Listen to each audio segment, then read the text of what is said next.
Hello, Empower 2020 attendees. I'm Paige McPheely, CEO and co-founder at Base, and your moderator for today's session with KC Gleason. Our panel today will focus on how you can be most helpful in your role and uplevel your skills. Please welcome our guest, KC. Hi, pleasure to be here. Thank you. Pleasure to be with you electronically. We're kind of here. Yeah. KC is an EA at Square, and I'm so excited to discuss how she has stretched the bounds of her role and really proven herself as a strategic partner. So to jump in, KC, the way that you approach your role is so inspiring to me, and I feel like our whole team at Base has learned a lot from how you do things. And I can't wait for our attendees to learn the ways in which they can learn from you and identify the skills that are important for them to hone in their role. And most importantly, how looking at both the business's needs as well as your own can play into that discovery process. But before we dive in, I would love it if you could give our attendees just a little bit of background on yourself and your role at Square. Yeah, totally. So thank you for saying that. That's really kind. I think that I want to pay the compliment back to you because I feel like a lot of our conversations have been sort of an inspirational echo chamber where I see what you're working on and I'm like, oh, it's so cool. It gives you so many ideas. I'm so glad someone's working on this. What about this? What about that? You know, so I appreciate that. And I want to let you know it starts with somebody lighting that spark. And that's definitely what you guys are doing over there at Base. So let's see. I started off, I'm actually a recovering actor. I used to live in LA and I was doing that hustle for a while. And then, you know, the financial downturn hit and the jobs dried up. And I also felt like I wasn't using half my brain, basically. I really liked the creative work, but there was something missing in that. And I didn't really realize that it was a real marketable skill, a job people would pay for to, you know, plan events, to schedule someone's time, to like puzzle through their travel, to do all that kind of stuff. And so I started off at a startup called Ustream up here in the Bay Area when I moved up to San Francisco in 2009, and really got my feet wet in the executive assistant world. And from there, I moved on to Square, and I've supported a bunch of different executives at Square. Right now, I'm supporting Brian Grassadonia. He's the head of the Cash app. And I'm building out a team of EAs who support Cash executives. Amazing. And I don't know if we've ever talked about this, but I moved to San Francisco in 2009. So awesome. I'm sure our paths crossed at some point. Yeah. Cities aren't that big. Yeah, you might have seen me on the road with like all my stuff and a cat. I had a dog, so yeah, probably. Okay, so I would love to talk a little bit with you about how you work within a rapidly growing team. You mentioned how you're building out a team, and I understand that the executive operations team at Square has been growing rapidly and likely will continue to do so for the foreseeable future. So can you share with us a little bit about how you collaborate with your team, especially in this rapid phase of growth? Yeah, totally. So we've seen a lot more reliance on EAs since we've gone into shelter in place. Oh, sorry. My computer automatically goes to sleep. It's a security measure. It's really great. So we've seen a lot more reliance on EAs since we moved into this shelter in place world. And I think that has a lot to do with the way that we function as a communication center point. But it's also been really amazing to see how we've adapted, both humans in general, but also EAs, how we adapt to this new situation. And I would say that, you know, we hold in-person interactions as like the highest form of collaboration. But as the job changes, whether that's like market forces, the business, or a global health crisis, we adapt. And in this case, it was very quickly. And so what I saw immediately after going into shelter in place is we really had to leverage this self-awareness to understand, first of all, like what's different, what are we missing, and then ask the question, like, what do we need to fill that gap? Is it possible to fill that gap? And how can we get close? So obviously we shifted a lot of collaboration to our electronic tools and electronic mediums. So like Hangouts and Zoom and all that kind of stuff. But as we were talking about just before this, that doesn't scratch every itch. So we've been really keeping our ear to the ground with different innovations in technology. And you can see it on a micro level when you're like in a Hangout and all of a sudden Google's rolled out like this Q&A feature or this like hand raising feature or whatever, or polls. We also recently took a demo on GatherTown. I don't know if you've heard of them. They're super small, but it's really cool. It's basically like a virtual event space. And it seems like in many ways we are so disconnected from each other, but in other ways we've never been closer, because we're in each other's homes. We're seeing each other's like, Rick and Morty swag in my case, or each other's kids or pets. But the other thing that I feel like is going on is we were like the other day just talking about like, man, I wish Hangouts did this. What we're missing is that casual conversation where you're just like driving by a group or like walking by a group of people and their conversation fades in, and as you walk away it fades out. Like that's what you're missing with this virtual life. And I swear to God, the next week I went to a event with this theater group I'm with, and it was in GatherTown. It was a virtual experience where you move your avatar towards a group of people, and their video call fades in, and as you leave, it fades out. I was like, who is reading my mind? We are all psychically connected. What is happening? Which was really cool. Besides that, we've also moved to a lot of asynchronous work. So using comments or formatting in Docs or Slack to do asynchronous work. But now that doesn't mean the work goes away. That just means maybe you have one less meeting, but you're spending that time dispersed over the course of the day.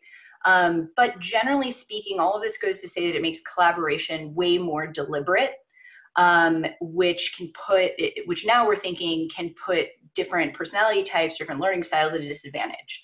So then how do we adapt to that? And that's kind of the next frontier of collaboration.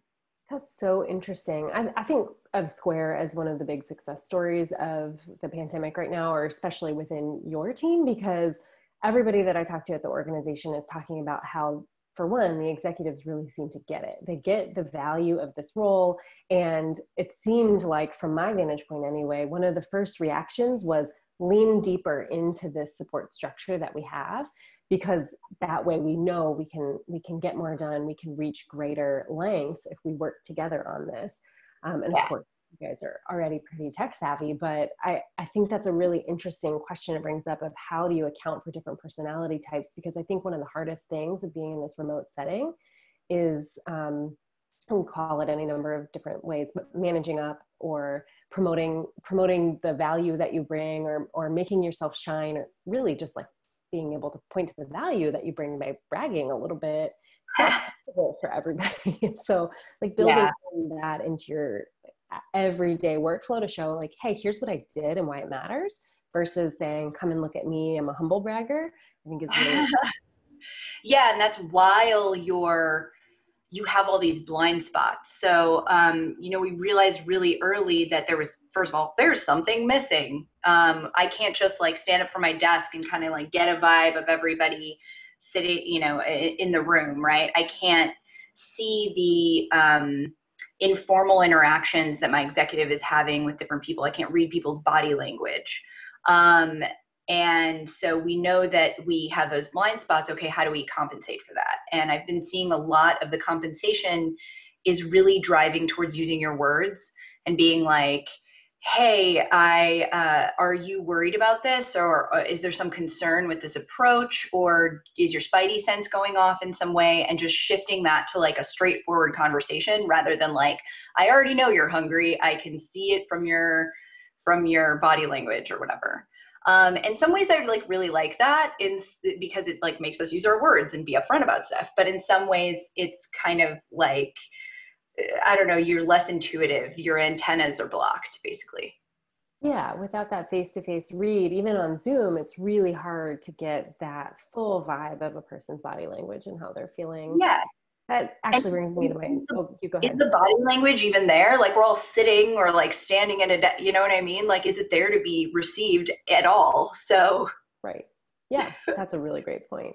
And it actually leads me to my next question too of, were there any softer skills that you felt like you were surprised that you needed to hone in this, or not just you, but the whole team? Like using words is a really great example, and it mimics, I think, what many parents probably feel themselves telling their children all the time, but it's amazing to me how parallel the principles of parenting and business really, really are.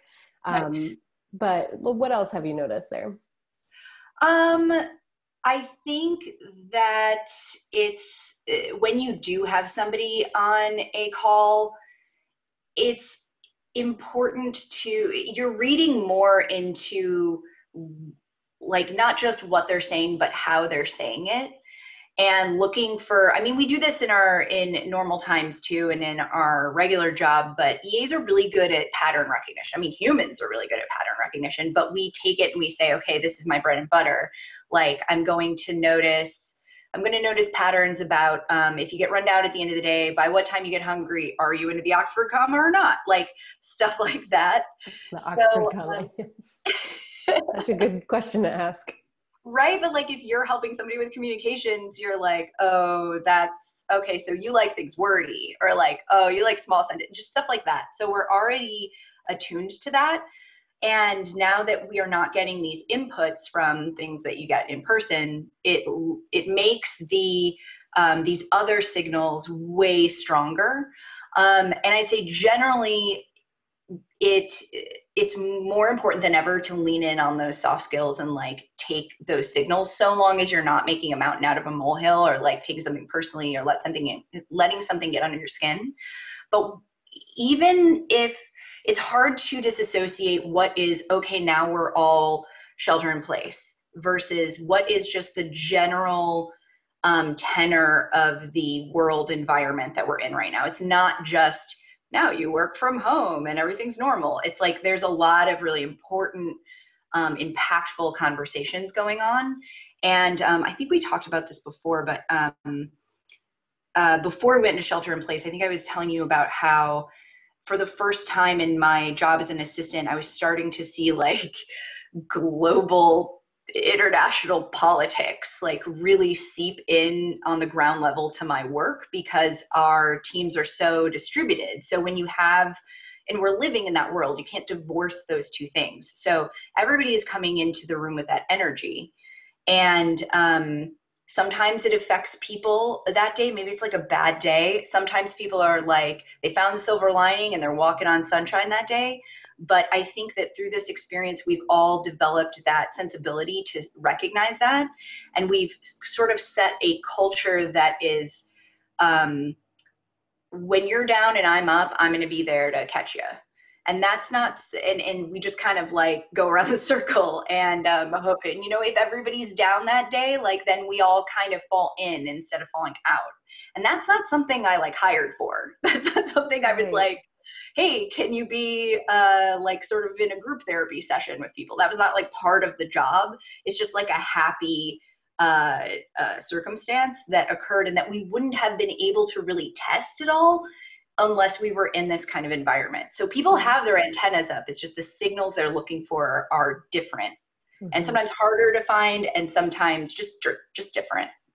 Yeah, I think that speaks to the culture that you hire for too. Maybe you didn't know you were looking for that specifically, but what you're trying to build there, I think Yeah. to me anyway. One of the things that we've tried to do here at Base, and we've been remote always, but we're under so much pressure, all of us right now, not only just in startup world, but just globally, we're under all of this pressure. So we've started to try to have really open, proactive dialogue over here's how I show up when I'm stressed out.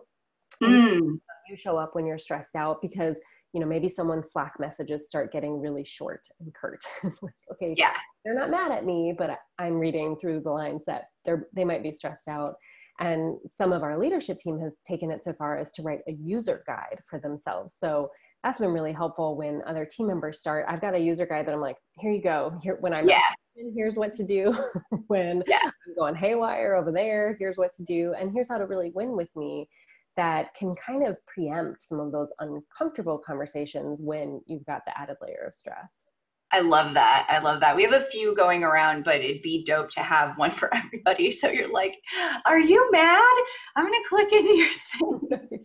But another part of that is also when you are mad at someone, you know, the blanket statement, like, don't assume someone's mad at you unless like they say like, I am mad at you. Here is why. So that requires like self-awareness to know that you're mad. And second of all, using your words to express that. Otherwise, like, I think it's a lot of wasted energy to like worry about if someone was salty at you for something. Like, you can kind of just like be there for them and don't take it personally and until they're like, no, I'm mad because of you. Like, right.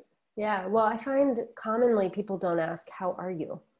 There's lots of, you know, like, good morning, how's your day? But none of the, or very little of the, like, how are you doing right now? Is there anything I can do for you? Which maybe you're suspecting they're mad at you. Maybe you just are curious, but that has gotten me a lot further than just wondering if someone was mad at me. Yeah.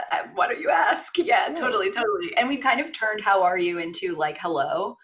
And so I'll see these like TikToks or these, this content from outside the United States. That's like, somebody asked me how I was and I actually told them and they seemed surprised. And I'm like, yeah, you know, we could get out of that. We could like genuinely ask, like my stepdad, it's just night and day when he asks you how you are.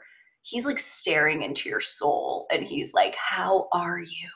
And you're just like, wow, it feels like the first time literally anybody has actually asked me that question. Yeah. I think really at humanity's root, we want to feel seen and heard. And I've talked a lot about that during this event about, I think that's what really marks a wonderful, wonderful assistant is that they can impart that feeling on their executive. They feel seen and heard by me. And that's like true deep support, whether you're in this type of relationship or not.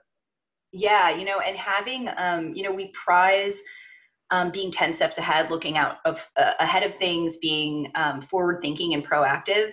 But I think that we could use a little more, I don't know, retro energy, where it's like, hey, now we've done that all hands. It's in the past. We did it. Check it off the box. Now what's next? It's like taking a moment and saying like, how'd that go for you? Like, and asking those like powerful questions about like, what did you, like what happened to you when this hard question came up, like physically, mentally, whatever, because it gives you more meat for that pattern recognition, you know? I love that. Okay. Well, I'm sure we could talk about this particular topic forever, but I'm going to move us on. So as I've gotten to know your work style and you a little bit better, it always seems apparent to me that you focus on aligning your skills with the needs of the business. And so I'd love to hear any tips that you can share for how to keep that high level view top of mind while still wading through the ever-present chaos that I'm sure must always be there. Well, so I think that when you think of like my work, I think it's inextricably tied to the needs of the business, because it's the needs of the business and the needs of my exec and then my work. So I see it as a straight through line. And I think within that, you find ways to, I don't know, kind of like get your rocks off. Like, okay, cool. I'm noticing that I really like it when this is part of my day-to-day or part of my work. What is that? And not only what is that thing, but what is the underlying theme behind it? I mean, you know, you talk to a lot of assistants, candidates in interviews, and everybody says, I like to help people. I like to help people. And you're like, great. Yeah, no, 100%. But like, what is it about helping people that you really like? And what does helping people mean to you? Like, what does it look like when you get what you want? What does it look like when you don't get what you want? And even more than that, what happens to you? So I think it comes really down to self-awareness.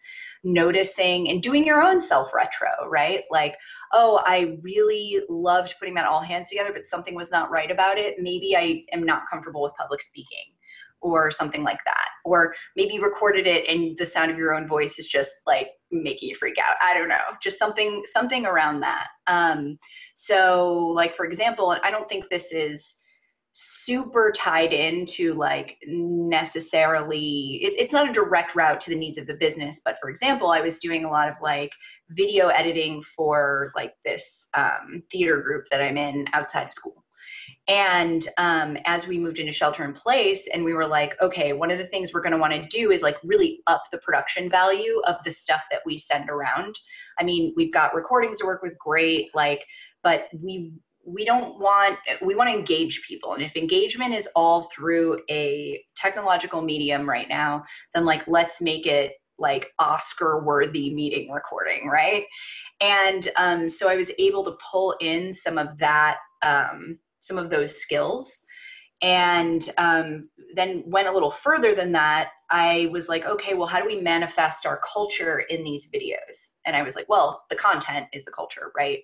But I want to know how to put like a cool, slick, like title on top of it that isn't just like cool and slick, but also represents like our mission and our principles and things like that. So I downloaded Adobe After Effects and I just like kind of messed my way through it. And I got the forums, Google how-tos, like I was just like, okay, how do you do this? Okay, show me a tutorial for that.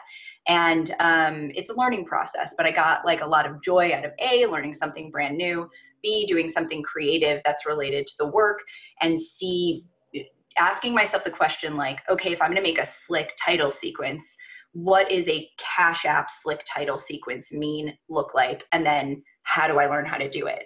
So that's sort of how you can go. It's really exploration. It's about knowing yourself. It's about like having a drive to learn and finding new ways to surprise and delight. So that when you show someone the final product, first of all, it's like, oh, your view metrics are going up because you cut out all the ums or whatever, or, they were really impressed with the quality of the video or the sound or whatever. So now you have more eyeballs looking at it. And that means that the message that you're sending gets to more people in a better way. Then that's great, because that's what the business needs right now, is people to pay attention. So it's kind of like just know yourself and feel your way through it, and don't be afraid to like learn something else or be extra. It won't always work out. Sometimes you're a little extra and they're like, hey, thanks for the tracker, but we really didn't need it to be that beautiful, and that's okay. The point is that you learned from it and that you're doing new things. Mm-hmm. I think curiosity or hunger for knowledge is so important, but a willingness to take risks and experiment. To your point, maybe it's not always going to play out, but that initiative is often what our leaders are looking for, and certainly what we're looking for in the people that we work for. I think that's such great advice. You have to be okay with putting a bunch of work into something that may not be used. Yeah. That has to be okay. That's a risk you take. And if you're okay with that, then the value you got from it is just the act of doing it and learning a new skill. Right. Everything is a learning opportunity, and risks are terrifying if you look at the cost, for sure. Totally. Do you find that Square is pretty transparent with, I'm guessing they're pretty clear about where they really want to go as an organization, but when it boils down into certainly a quarterly level and maybe even below that more granularly, are they very transparent about that? And also, do you feel clear on how you can be a part of that? Because I think that's a missing piece that a lot of bigger organizations, especially when they get your size and bigger, where there's that disconnect between the admin teams and the assistant teams with, hey, here's where the CEO wants to go this quarter. Mm-hmm. Yeah, I hear you on that. I'd also say it gets a lot harder if you're going public. Like when you're an a pre-IPO company, you can be a lot more open and transparent with stuff. It's when you go public and there's a lot of, regulations and requirements about things that you really have to watch it. But I also noticed that as we went public, there was some stuff that I was like, you know what, I'm okay not knowing all that detail. Thank you. Like, you can just tell me when it's public to the company or whatever. In fact, you can tell me that piece of information once you've like put out the press release. Like, it's really okay.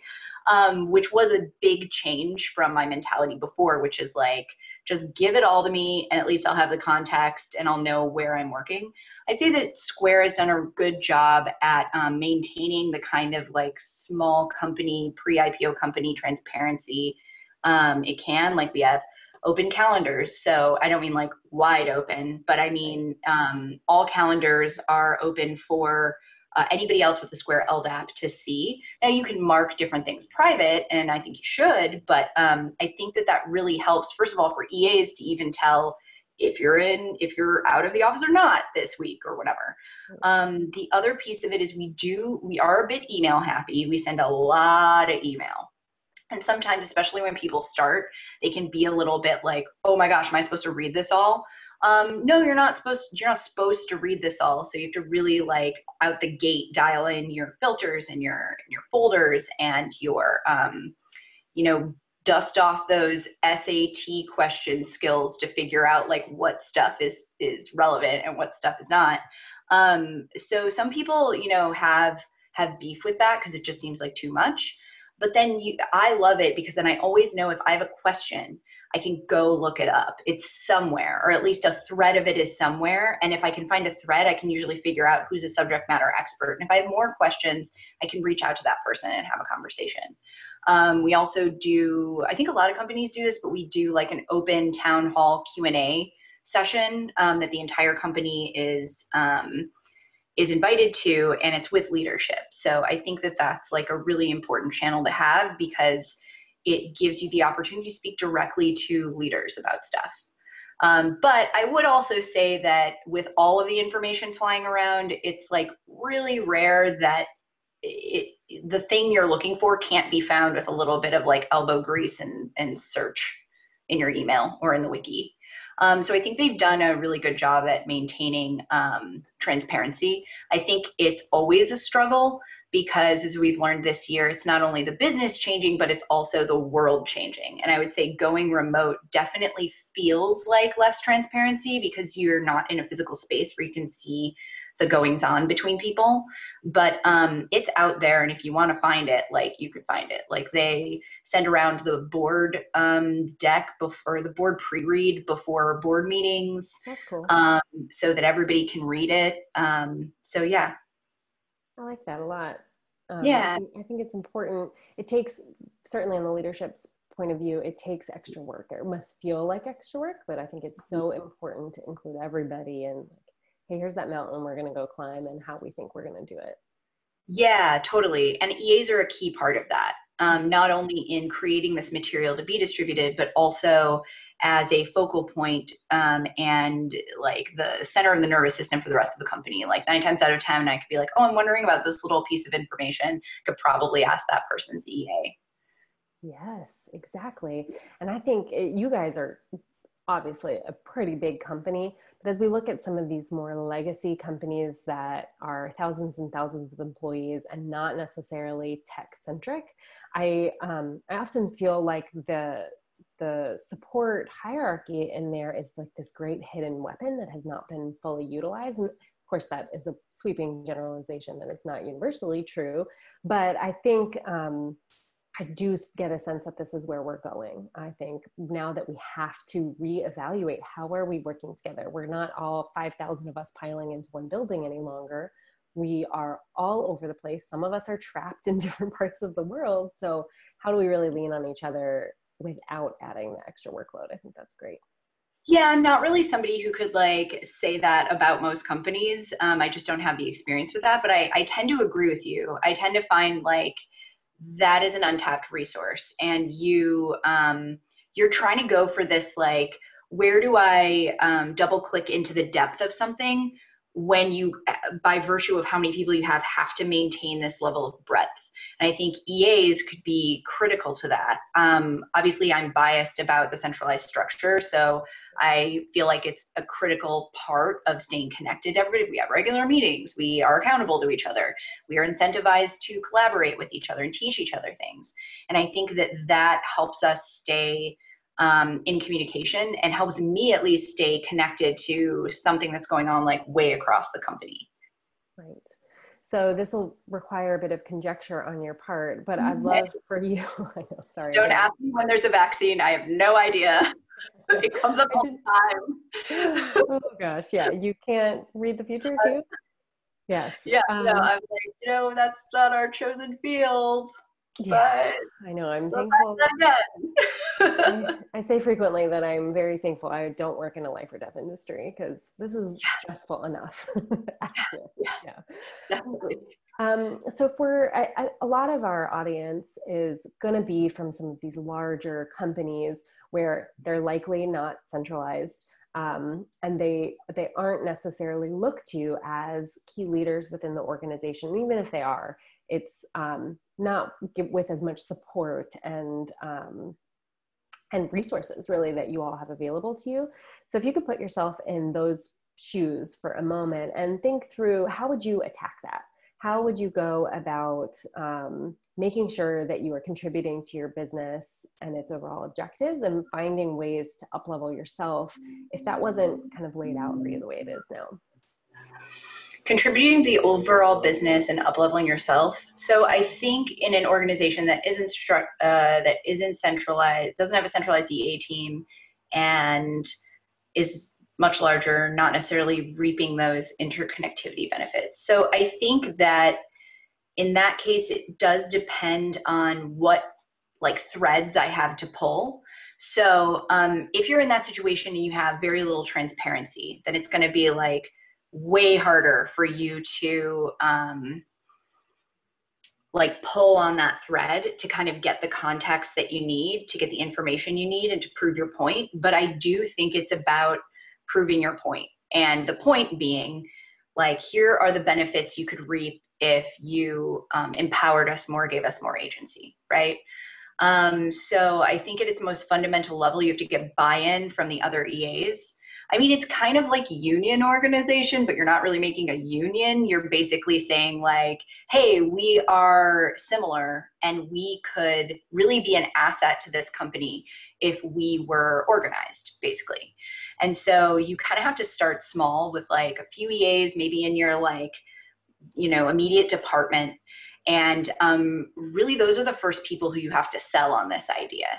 And sit down and say, hey, I know it's not, we can't travel to a different dimension where things are different, but let's start the thought exercise of what kind of benefits could our close connection and collaboration create for the company. I think if you're working with folks who have never been in a centralized structure, you have kind of a tough road ahead.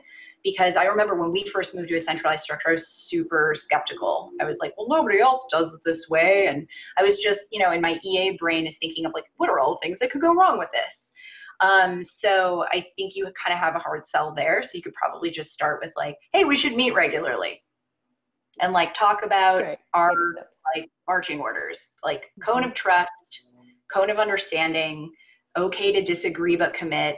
What works for this person isn't necessarily going to work for that person. We need to make it in an environment where there's enough flexibility to be able to serve your customers correctly or to what they need. But if nothing else, is a great opportunity to kind of pull the curtain back and ask for advice on something that maybe 10 of these other people have done themselves. And then you kind of work into, okay, what stuff is worth standardizing across everything?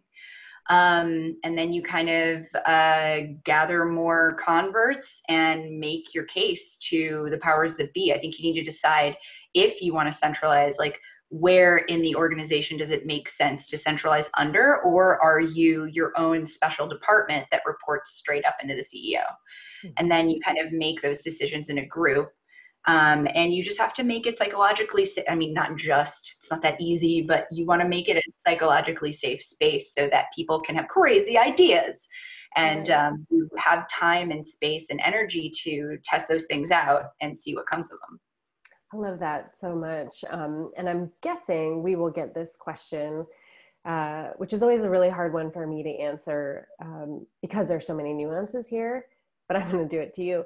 Where if you have an executive who's not fully appreciative or not at all appreciative of you, how do you go about still making sure you're getting seen and getting access to professional growth, which I know there's not a one size fits all answer, but any tips you could share would be great.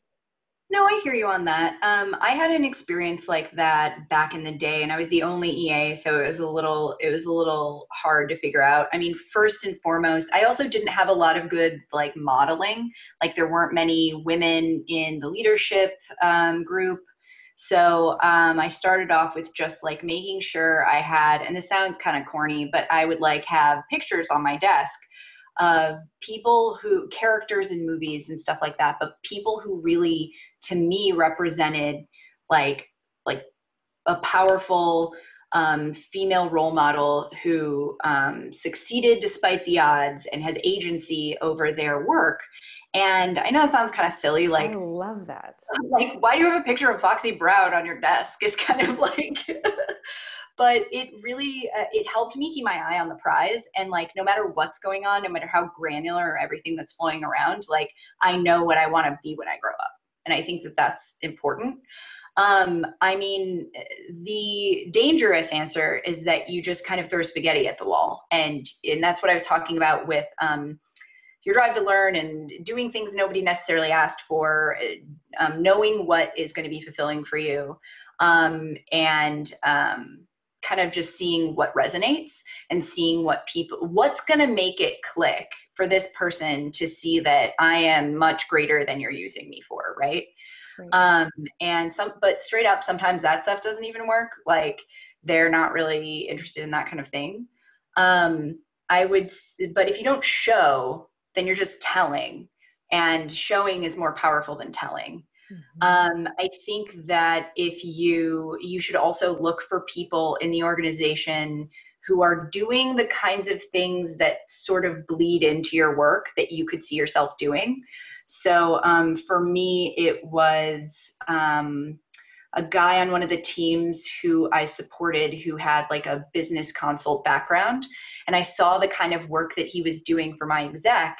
And I was like, I don't want to take your job, but I would like to know more about like this. Do I have to go get a master's to do this stuff, or can I learn it through experiencing it? And honestly, there's a lot you can do just through observation. And so definitely paying attention to that. And sometimes in the handling of those materials, you can pick up a lot. In fact, that's a good example of like throwing spaghetti at the wall. Someone says your executive, like, get in the habit of asking for pre-reads and context and everything that you could possibly need to prepare this exec. You provide it to them before the meeting, great. Then move into now you're reading that stuff before you hand it to them, so that you could even straight up verbally brief them on what's up. Like, hey, they sent you like a press briefing, but I noticed there was XYZ metrics missing from that, so I'm going back to get those. And I know what's important to you is this particular metric, so obviously I'm going to lead with that. But like I said, I think that a lot of these things bear fruit, but remember that you have to kind of like put a line in the sand for yourself where you say, all right, I'm going to try for this long. Oh, hello. Excuse me. I'm going to try for this long. I'm going to do these things. And if I don't get this success signal by either this time or after this many tries or whatever, then I'm going to like call it. I'm just going to call it. And I'm going to like look for someone who does appreciate the kind of work that I do. Right. And going back to sunk costs, all of those advice or all of those tips that you just gave are such great advice, because goodness is that preparing you for another role where ideally the executive is really appreciating you. And now you likely come armed into those interviews with a ton of questions to interview your would-be executive to make sure I'm not getting into this situation again. I love that. Yeah. Like don't wait for the job you want to become available. Start doing it now, Um, and then when it does become available, you won't have to be like, oh, I've never done that, but I'd really like to. Like you can be like, no, I have. Nobody asked for it, but I did it, and so I'm ready. I don't know if you've watched Ted Lasso at all, but one of my favorite quotes in there, I absolutely recommend everybody watches this show because I want to be Ted Lasso when I grow up. But no one likes him. He moves to England as an American football coach to coach Premier Soccer. Oh, wait, I've seen the show. Yes, it's amazing. So good. And everybody's being so mean to him. And he says under his breath, like, imagine how angry they're going to be when we win him over. And how appropriate is that for life in general? And just to keep that positive mindset and like, you know what, fine. I'm not going to please everybody, but I'm going to lean on my skills and continue improving them and show my value no matter what I'm doing. I love it. Yeah, and whispering little mantras to yourself. Highly recommend, 100% recommend. Like, you're always going to run up against people who think you're like, I don't know, taking dictation, that all you do is like sit around in a steno pool and like type on a typewriter or some business. But like straight up, like, you know, don't get mad. Just be like, underestimate me at your own peril, my friend. Like, you know, it all comes out in the wash. And if you don't want that stuff to get under your skin, you need like, I don't know, pictures on your desk or a little thing that you say to yourself, or to find your self-worth, to find your professional worth from other stuff. But make sure it's there, you know. Right. And if you can wrap a layer of community around that within your organization or elsewhere, all the better, for sure. Yeah, 100%. Like, make the job what you want it to be, or what you think that it needs to be for this person or this business. Yeah, I love it. Okay, well, we are running up on our time here. Is there anything else that you'd like to share with the group or any follow-up thoughts? I think based on what we had just been talking about, I think that baggage that comes with this job is you're always gonna run up against things that tell you like, oh, you're just a XYZ, you're just a secretary, you're just an assistant, you're just a nurse or whatever. Like, you're gonna run up against that stuff. It's just like, count on it. So I think that it's important to have thick skin against that stuff, and just to be like, well, this person is just not educated on what like I do and the power that's within me. And the best way to prove them wrong is to make it what you want it to be, make it what you think it should be, and stick with it. You know, it has to be driven by you. No one's going to hand that to you. And yeah, I think that's like Gandhi, right? Like, make your job what you want, you know, what you want it. Yeah. Actualization. I love it. Yeah, totally. I think that is so great. And by the way, I've completely ruled out the word just, particularly from my written language, but maybe I say it, I don't think I do, but it's a demeaning word or a belittling word no matter how you use it. It's almost better without it. So that's a great tip. Yeah, I'm not quite there yet, but I am trying for sure. I think there's a Chrome extension that you can plug in and it'll highlight it in your emails or whatever you're writing. Oh, I heard about that for I'm sorry or I apologize, but that one was super hard to get out of my written communication. So we'll see. And you know, once I was pretty successful at like removing like the ubiquitous apologies from my communication. Like, I started to get like some feedback that I was a little harsh in written communication, and I was like, okay, I'll change it. And then I thought to myself, like, wait, is this just because I like took out all the I'm sorry's? I think it's the standard that we're held to as women, unfortunately. Yeah. And I mean, I was like, okay, so I'll think about that, but I'm not putting the sorries back in, that's for sure. 'Cause I'm not sorry. Like, he can't be. He's not sorry. I'm not sorry. Like, oh, well, thank you so much for your time today, Casey. It was a pleasure as always. We really, really appreciate it. Absolutely. Same on my side. Really love chatting with you.